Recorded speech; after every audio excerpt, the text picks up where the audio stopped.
আজকে পশ্চিমবঙ্গের সামগ্রিক চেহারা সব দিক থেকে যেরকম ছন্নছাড়া, কিছুটা ছন্নছাড়া, তবে থিয়েটারটা করে যারা, তাদের কাজ যদি ভালো হয় তাহলে ভালো লাগে দেখতে, এটা ঘটনা। কিন্তু ভালো কাজ তো সমাজেই হচ্ছে না সেরকম, রাজনীতিতেও হচ্ছে না সেরকম, শুধুমাত্র থিয়েটারে হবে।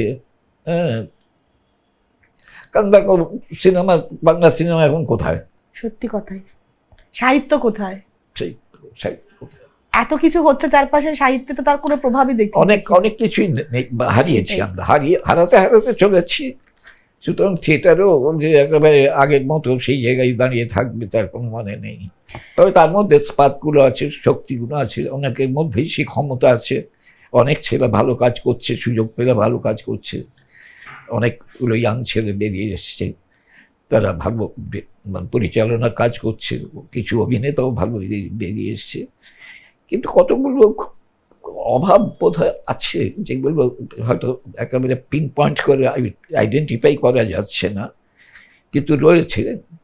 যেমন ধরো হাসির নাটক করতে পারে না, মজার নাটক করতে পারে না, মজার সিনেমাও করতে পারে না, প্রমোশন করতে পারে না, মজার সিনেমা হয় না, উঠে গেছে। আর আমরা কি মজার সমস্ত ছবি দেখেছি সেই এক এক করে, হ্যাঁ কি মজার ছবি দেখেছি। সত্যি ছোটদের জন্য কাজ, লুকোচুরি দেখেছি, বরযাত্রী দেখেছি, সেই দেখেছি। কিংবা থিয়েটারে প্রহসন, প্রহসনটা একের পর এক প্রহসন করতেন, প্রহসন দিয়ে তারা শুরু করতেন। শেখর চট্টোপাধ্যায় কিংবা অনিতেশ বন্দ্যোপাধ্যায় কিংবা শম্ভু মিত্র। হ্যাঁ, এখন যেন রসবোধটা হয়েছে, সব সিরিয়াস হয়ে থিয়েটার মানে হচ্ছে ব্রহ্মচর্য পালনের মতো প্রায়। আসলে জীবনটা খুব টাফ হয়ে গেছে স্যার, এটা তো মানবেন। আপনারা তবু যাই হোক চাকরি করেছেন। টাফ হবে, আমরা তো জীবনের মানুষের মধ্যে যেটা হচ্ছে সেটা তো আমরা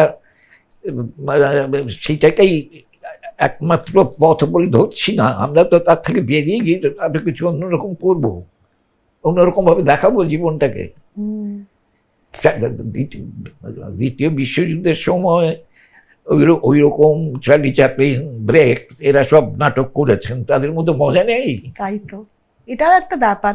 শোক গেল যুদ্ধে, অনেকে আমাকে তখন বলতো, আচ্ছা এই যে নাটক দেখে লোকে হাসছে, মনে হয় না আপনার বক্তব্য তাতে হচ্ছে? আমি বললাম এরকম থিয়েটার কিংবা ফিল্ম গোমরা থেরিয়ামদের জন্য নয়।